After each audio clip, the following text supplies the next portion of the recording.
Alright guys, Stephen here, and what I would like to talk about today is the actual process of connecting two devices. So in previous videos I looked at YAML, okay, its ability to store information about devices. We then looked at Jinja 2 and its ability to take common syntax plus information from YAML files in order to create device specific configurations. But that is of limited value really if we can actually connect two devices in order to both retrieve information from them and push configurations to them. Okay, now there's a number of tools that you can use to do such things. The first one that we're going to look at, or that I'm going to show, is Netmiko. We'll then move on to Napalm before we go on to Nornir. Now the reason that I'm going to do it in that order is that Nornir uses Netmiko and Napalm in order to do its job. Okay, it then adds on things like the ability to multi-process and also create complex filtering. But for me at least, the barrier for entry into Nornir was definitely reduced or lowered based on me having a bit of understanding about Netmiko and how and what it does. Same goes for Napalm, and then once you add on a little bit of Python skill, Nornir becomes a lot easier to understand. Now you don't need to be a software developer, but having these Python skills is something that is definitely going to benefit you going forward.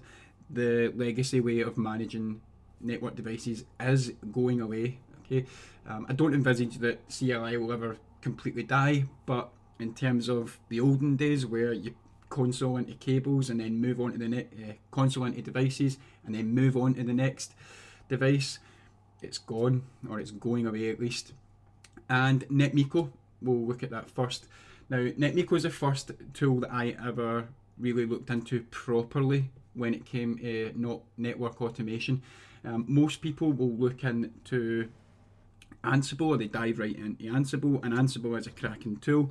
However, when you're looking to learn Python, going into something like Netmiko is a nice gentle introduction to learning Python skills, whereas Ansible uses a DSL, a domain specific language, so ultimately you're not writing in Python. Okay, now in terms of what you're going to be doing from a network automation point of view, a large part of the time what you're going to be asked to do, or what you're going to need to do, is just get information from devices. Okay, and that's what we'll look at first. So in order to do its job, Netmiko requires that you pass it certain information. Okay, so it requires that you pass it this sort of stuff. Okay, so we'll look at core 1 in isolation, and we can see that this YAML file essentially contains all the information that Netmiko requires to do its job. So device type is Cisco iOS. All of the devices in this topology are Cisco iOS, and Netmiko, because it can connect to Arista devices or Juniper devices, it requires that you tell it what device it's actually going to be connecting to, or what type of device it's going to be connecting to. And in this case, it's a Cisco device, it's running iOS, so we have to specify that. Now, I've not chosen this string. Okay, this string is essentially a prerequisite.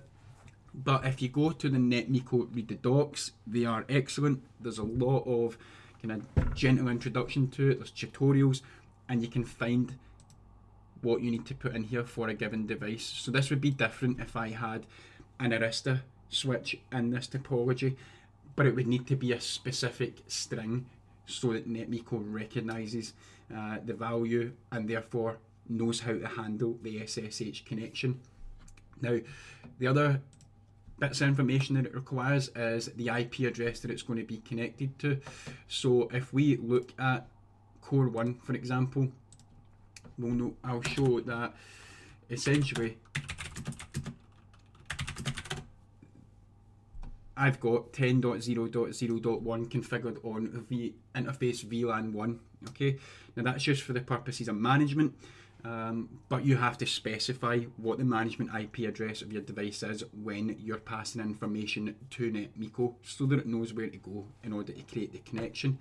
Now it's worth pointing out that other than the IP addresses and the username and password for the purposes of creating the SSH connections, there's no configurations on these devices whatsoever. So if I say show VLAN brief, there's no VLANs on there. If I say show IP proto, there's no protocols. However, what there is there's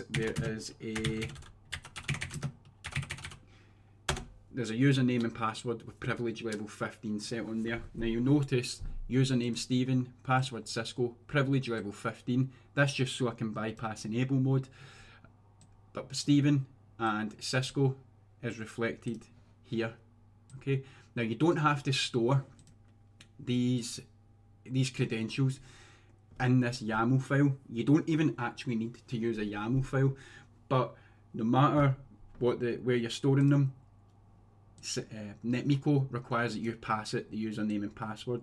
Okay, so you could have these in another file, okay, that's encrypted. There's a means of doing that. Okay, you could actually hard code all of these values into your Python script if you want, but as I discussed previously, there's issues with that. So if you've got 20 scripts and the management IP addresses of your devices are hard coded in, if you change the management IP address of a switch, you have to go through all of the scripts that you've got and make sure that that change is reflected. Otherwise, you'll go to run it and it won't work. Okay. Now, it just so happens that I prefer storing everything, or where possible, I store things in YAML files. So that's what I've done here. Now, when we go into the Python script, please don't allow it to look common. I know there's a lot of colours and so on and so forth, but Python's really straightforward to learn. And the majority of this is actually comments, so that as I talk through it, I'm not left thinking about where I'm at or what a particular part of a script does. So the first thing that we have to do is we have to take Netmiko, which is essentially a Python library, and we have to import the parts of it that we're going to need. Now, for the purposes of this video, we import connect handler. Now that's the part of Netmiko that's actually going to handle the SSH connection, okay, and manage it. Okay, so that's a bit of Netmiko that we're going to pass this information to. It's going to build an SSH connection, and then we can do what we need with that SSH connection. Okay, I've also imported YAML because I'm using a YAML file after all in order to store this information, and this allows Python to not only open the file, but it also allows it to take the file and construct a Python data structure out of it, so dictionaries and lists, as we looked at in previous videos. Okay, so again, this bit will be really familiar if you've watched any of the previous videos, or if you're even halfway familiar with working with YAML within Python. So you essentially say with open, which allows you to open a file, you specify the directory or the path all the way to the YAML file. R opens it as read only because we're not going to be changing this file, we just need to read it, and ultimately the end result is that we take the contents of this file, all of it, and we store it in a variable called targets. Okay, now the next part that you're going to need to specify is the actual commands. Okay, so we now have a means of looking up the information that Netmiko needs to connect to the device, but the next stage we've got to think about is, well, what do I actually want to send to these devices? And we do that by creating a list. Now, the list can be as long as you want, okay? But for the purposes of this, I've just put 2 commands in it. They will be very familiar to anybody that's even remotely familiar with working on Cisco devices. They are show VLAN brief or show IP interface brief. Okay, so that the output's nice and familiar and there's nothing too leery going on. Now, given that we've got multiple commands, okay, we're going to require a loop at one point, but we also have multiple devices. I want to run both of these commands on every device So we require two loops there, one to manage the devices, one to run through each command. Okay. Now, first part we need to do is we need to connect to the device. So that's the loop that takes precedence. Okay.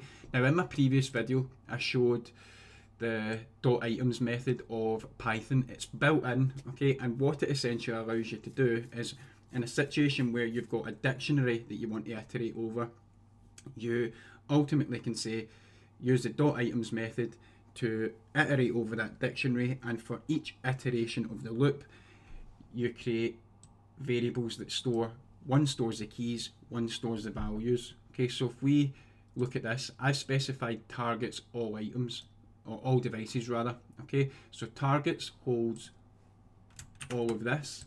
Okay, all devices is the information about every device, so that's our jump off point.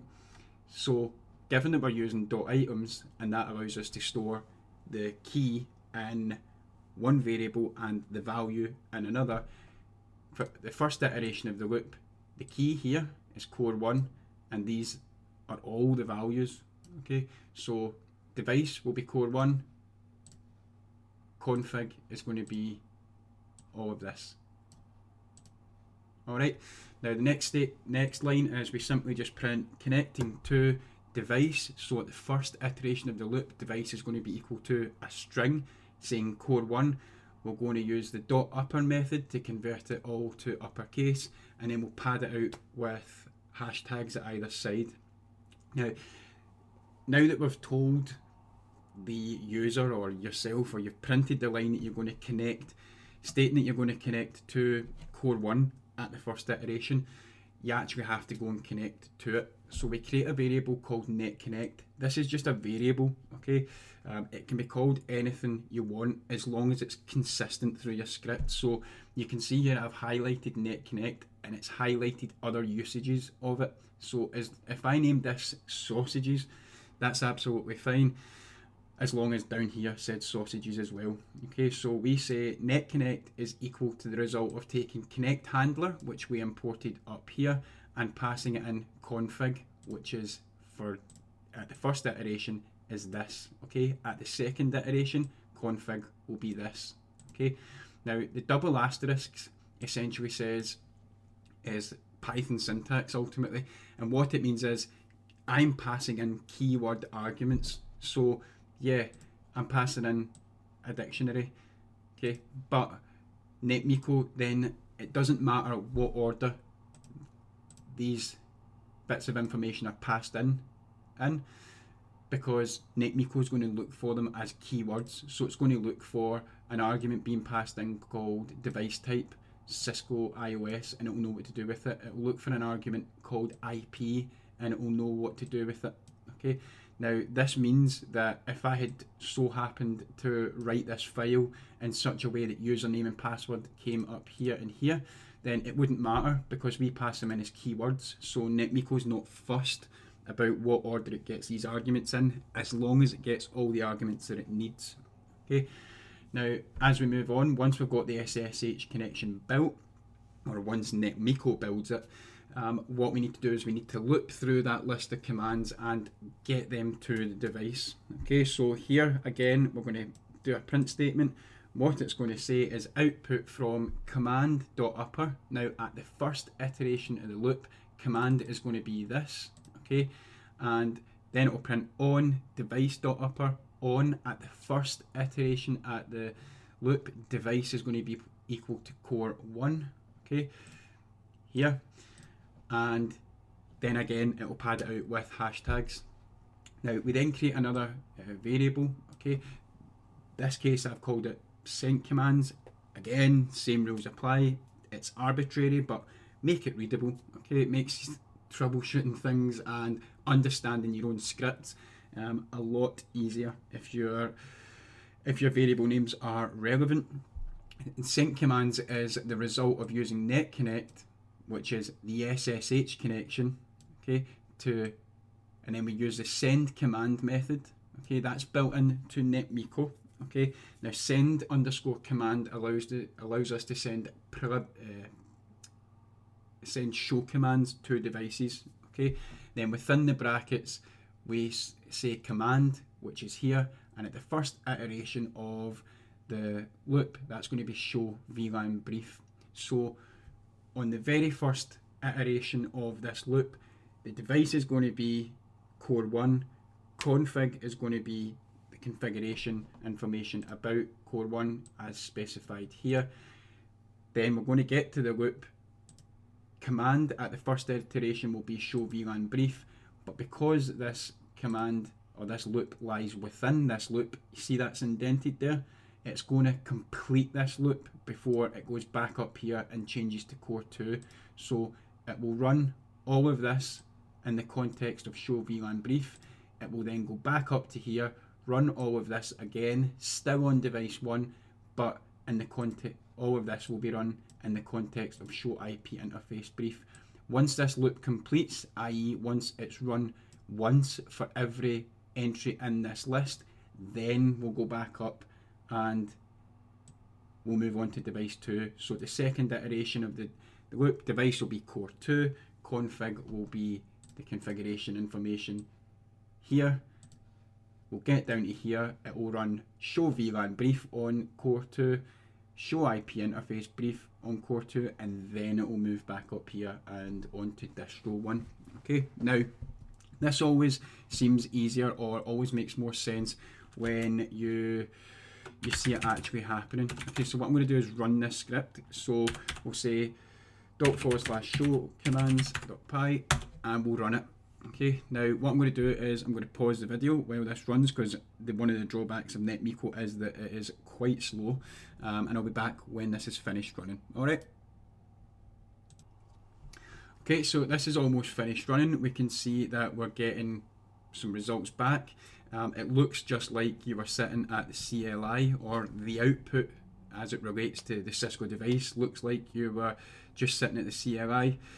There's no difference, but what we'll do is we'll run through this and we'll see that what is printed and the order that it's printed in correlates with the script that we've got here. Okay,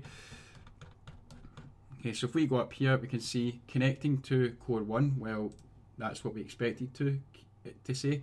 Connecting to plus device dot upper, well, at the first iteration, as we know, device is going to be core 1, and there we can see it. Then we get down here, the SSH connection has been built. We can see it was going to print output from command in uppercase and device in uppercase, and lo and behold, we've got output from show VLAN brief on core 1. Okay, and that repeats all the way down. Okay, and just for the avoidance of doubt, if we go to a random device, say distro 2, VLAN 1 interface is 10.0.0.4, and here distro 1, or distro 2 rather, is 10.0.0.4. okay, and ultimately, just to be thorough, if we go into distro 2 and we say